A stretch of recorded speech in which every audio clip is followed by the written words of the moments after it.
It took a couple fights, but Law and Order just took place in Miami, live on Netflix.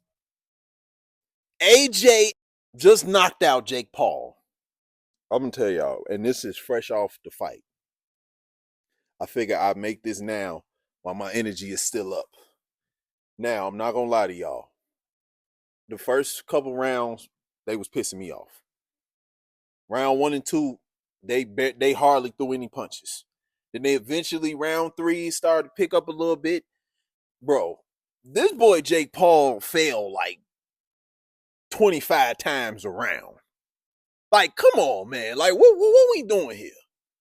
Shorty just kept falling, and then he kept grabbing AJ leg. That was pissing me off. And I was just like, yo, this is getting crazy. But AJ eventually stopped playing with his food and he took care of business.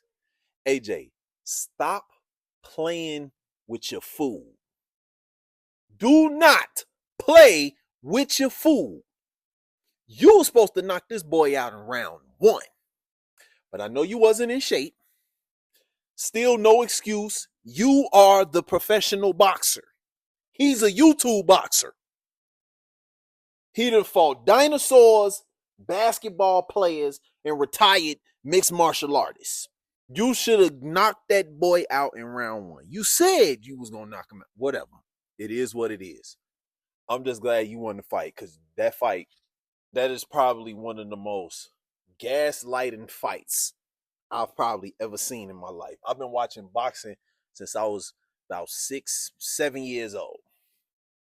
I have never seen such a horrendous fight. I've never seen a fight where one of the fighters fell so many times and it wasn't from receiving a knockout punch.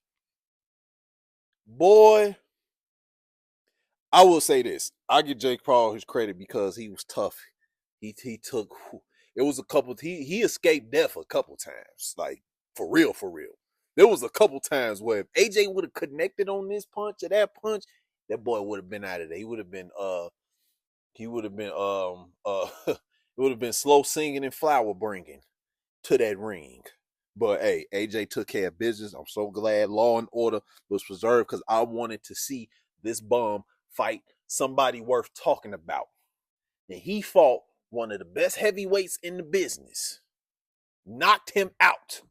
So now you see, little Jakey, what it is when you fight a real fighter. Not a 60-year-old Mike Tyson, not Nate Robinson, not Anderson Silva, Tyrone Woodley. No. When you fight a real boxer, this is what happens. Shout out to Anthony Joshua. I said I wasn't going to watch this fight. It's funny. I actually forgot about this fight until my brother asked. He was like, yo, you watching the fight? I'm like, what fight? He said, Joshua and Paul. I said, okay. I'm like, what fight? Because I didn't look at that as a fight. The moment that fight was announced, I was just like, whatever. Circus show. But AJ did what he's supposed to do. He eventually got it together. He just admitted, wasn't the best performance, but eventually got it together. At last, Law and Order took place in the boxing ring the way it was supposed to. And the ref was pissing me off, gang. I ain't gonna lie. It was a lot of time. I'm telling you, Jake Paul fell 25 times around. And it wasn't from AJ clocking him. AJ ain't start knocking him down till like round 5. But hey, I'm not rating that fight. That fight was trash. It should have been.